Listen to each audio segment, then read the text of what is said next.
balita na ikay mawiwili. Mga nagbabagang kamao, mga So mga par, matapos nga po personal mismo na sinabi ng angas ng Pinas General Casimero na malapit na daw i-announce ang kanyang next fight, kung saan tinitingnan niya ito mga idol na isang tune-up fight lamang ito, kagaya sa kanyang huling dalawang laban kontra kay Oguni at Pilipos Ngitomba. Subalit kahit si Cuadro Alas mismo ang nagsabi na meron na itong laban, marami pa rin po ang lumalabas na report sa social media na wala daw kasiguraduhan ang laban ni Casimero dahil sa ngayon daw mga idol, nagkakaproblema ang kampo ni Casimero, lalo na daw ang kanyang promoter na Treasure Boxing Promotion. Wala naman daw problema sa fight date ni Casimero mga idol dahil anytime pwede ito mapalaban. Ang problema kung sino daw ang pwede nito makalaban dahil ang target at gustong laban talaga nito, mapalaban siya sa malalakas sa super bantamweight, lalo na sa lineup ng WBO rankings. Nauna na nga po sinabi mga idol ng Team Cuadro Alas na isang title eliminator fight ang posibleng laban nito, at para magawa ang title eliminator na to mga idol, dapat mapalaban si Casimero sa top 10 rankings ng WBO. At kung titingnan natin mga idol ang listahan ng WBO,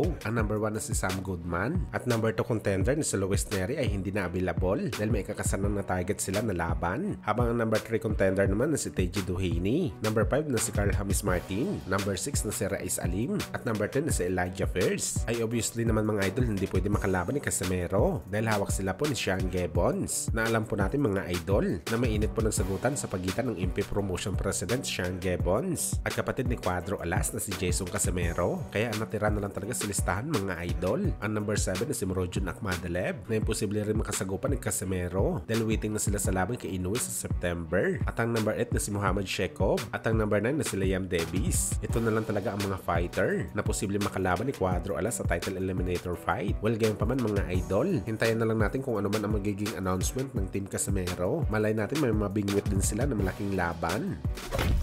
Sa kabilang banda naman mga idol, matapos nga po natin pinag-usapan na inuulan ng batiko sa Mexican legend na si Juan Manuel Marquez dahil palagi nito binibida ang ating pambansang kamao Manny Pacquiao kumpara sa kanyang sariling kababayan na si Canelo Alvarez, kung saan para kay Marquez mga idol, mas mabuti pa daw ipagmalaki nito si Pacman dahil sa pagiging tunay na matapang at warrior nito sa boxing sports kaysa kay Canelo na isang self-proclaimed legend pero isa naman daw ito sa mga cherry picker. Bagamat sa ngayon mga idol, tila supalpal ngayon ang nagbabatikos kay Marquez dahil unti-unti po mga idol lumalabas ang baho ni Canelo at totoo lahat ng mga sinabi ni Marquez na umiiwas si Canelo sa mga halimaw sa kanyang dibisyon. Matunog kasi mga idol na gustong labanan ni Canelo Alvarez sa ngayong taon sina Jermall Charlo na posible gaganapin sa Mayo at si Terence Crawford naman na posible palagan ni Canelo sa September. Well, hindi naman natin mga idol sa dinidisrespect si Crawford at Charlo, pero ang kalabanin si Canelo sa kanilang sariling dibisyon hindi talaga isang biro mga idol, lalo pa kay Crawford na isang 147 pounder. Baka isang suntok lang ni Canelo na tumama kay Crawford, lasog-lasog ang buto nito sa laban. At ito palagi mga idol ang tanong ni Marquez, bakit hindi puro kalibel ni Canelo ang kanyang pinapalagan? Ano ba daw ang nangyari sa laban na gusto makita ng mga boxing fans? Ang laban nito sa kanyang kadibisyon na si David Benavides, kung saan todo iwas pa rin dito si Canelo, kaya hindi talaga mga idol masisisi ng mga fans si Marquez na mas pabor ito kay Pacman kaysa sa kanyang kababayan na si Canelo na hindi kayang patunayan ng kanyang sarili kontra sa malakas na fighter sa bakbakan.